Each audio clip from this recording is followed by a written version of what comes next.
मनोज राजौरिया हमारे साथ में फोन लाइन पर जुड़ चुके हैं, इस वक्त सांसद हैं। मनोज जी, क्या कुछ कहिएगा? करौली की हम तस्वीर बता रहे हैं, सुबह 4 बजे से लेकर 6 बजे तक मंडी का क्या आलम है वो तस्वीरें हम आपको दिखा रहे हैं और सवाल उठा रहे हैं कि ये लॉकडाउन का पालन वाकई हो रहा है उस रूप में करौली में।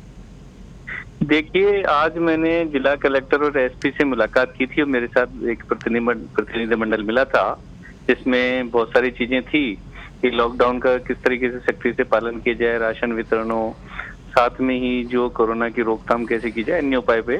आज मुझे कलेक्टर से मीटिंग के बाद में मीडिया बंधुओं से एक प्रेस वार्ता में मुझे जानकारी मिली कि सुबह सुबह इस तरीके से हजारों लोग इकट्ठे होते हैं और जहां लॉकडाउन के नियम की धज्जियां उड़ती है।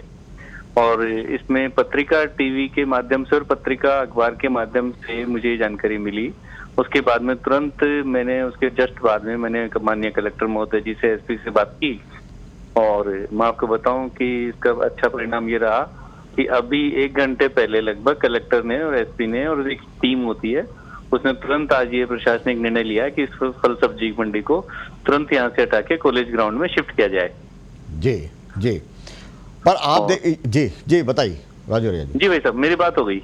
जी, मेरा सवाल ये कि क्या इन तस्वीरों को सामने जब आती हैं तब सवाल ये उठता है कि क्या हम प्रशासनिक जो तंत्र है वो समझ नहीं पा रहा कि समस्या कितनी बड़ी है, या लोगों की जो ज़रूरत है उसके मुताबिक हम एक्ट नहीं कर पा रहे हैं। ये जो तस्वीरें वो बेचैन करती हैं। अभी हम मुद्दा उठा रहे थे कि बड़ी तादाद में प्रवासी राजस्थान आने चाहिए, यहीं की व्यवस्था हम उस रूप में नहीं संभाल पा रहे हैं और राजस्थान के अंदर बड़ी तादाद में प्रवासी आएंगे। हालांकि मुद्दे दोनों अलग हैं, लेकिन हमारी व्यवस्थाएं उसके अंदर कहाँ कहाँ लूप होल है ये भी जानकारी आप लोगों को होनी चाहिए। और इसको सुधारने के लिए एक एक्शन तो कर दिया, और भी आगे पूरे करौली क्षेत्र में, आपके संसदीय क्षेत्र में कहाँ कहाँ ऐसी मंडियां लग रही हैं, क्या इस बात को लेकर आपने कोई कॉल लिया है?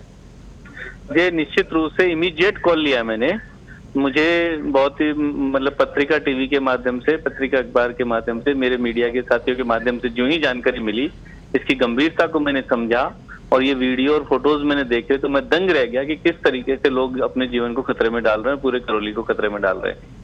इस चीज की चर्चा मैंने प्रशासन से की और तुरंत इस चीज के लिए उनको बाध्य किया कि इसके सख्त एक्शन ली जाए और तुरंत इस मंडी को यहाँ से खत्म किया जाए और सोशल डिस्टेंसिंग की पालना की जाए जी। और ऐसा इसका परिणाम रहा, सुखद परिणाम है कि अभी आदेश निकल चुके हैं। आज के आज अभी मैं आपको उसकी कॉपी भेज देता हूँ, जिसमें स्पष्ट आदेश है कि ये फल सब्जी मंडी जो है यहाँ से तुरंत हटाई जाए और हटा के कॉलेज ग्राउंड में शिफ्ट की जाए और वहाँ पे भी सोशल डिस्टेंसिंग के लिए जो 1-1 मीटर की दूरी पे गोले बनाए जाए, मास्क लगाया जाए, सैनिटाइजर का इस्तेमाल हो और सोशल डिस्टेंसिंग की पूर्ण रूप से पालना हो जी। तो ये मैं सोचता हूँ कि मीडिया का एक सुखद पहलू जो चौथा स्तंभ है, उसका महत्वपूर्ण योगदान है। जो ही आपने ये जानकारी मेरे सामने लाई, हमने प्रशासन के सामने लाई और इस चीज को सही करवाने में हमने काम किया जी। लेकिन प्रशासन की कहीं न कहीं चूक है वो तो, और लापरवाही साफ तौर पर नजर आती है। निश्चित रूप से चूक नहीं, बहुत बड़ी चूक थी, बहुत ही बड़ी चूक थी और एक विस्फोट हो सकता था जी।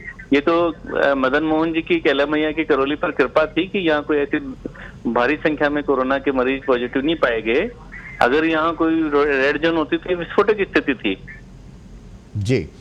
बहुत बहुत शुक्रिया जी। जी हाँ मनोज जी, कुछ कह रहे हैं आप जी। और जहां तक आपने प्रवासी मजदूरों की बात की है, ये मैंने आज कलेक्टर और एसपी से इस विषय में गंभीरता से चर्चा की है कि अगर राज्य सरकार ये निर्णय लेती है तो किस तरीके से इसको कंट्रोल करेंगे। तो बड़ी कठिन परिस्थिति है, कंट्रोल करना ऑलमोस्ट बहुत ही डिफिकल्ट टास्क है। मैं सोचता हूँ कि एक बहुत ही एक गंभीर निर्णय है कि इसको सोच समझ कर राज्य सरकार को लेना चाहिए, अदरवाइज ये परिस्थितियां नियंत्रण से बाहर हो सकती हैं जी। जो लोग जिम्मेदार हैं जिला प्रशासन के, उनके खिलाफ एक्शन भी होना चाहिए। अगर ऐसी तस्वीरें हैं, पूरा राष्ट्रव्यापी है वो लॉकडाउन है और इस बीच में ये तस्वीरें आती हैं और उनका अगर कॉग्निजेंस है वो मीडिया के जरिए लिया जाता है, संज्ञान मीडिया के जरिए लिया जाता है, तो फिर सवाल ये कि करौली के जिला कलेक्टर और एसपी कर क्या रहे हैं इस पूरे घटनाक्रम में।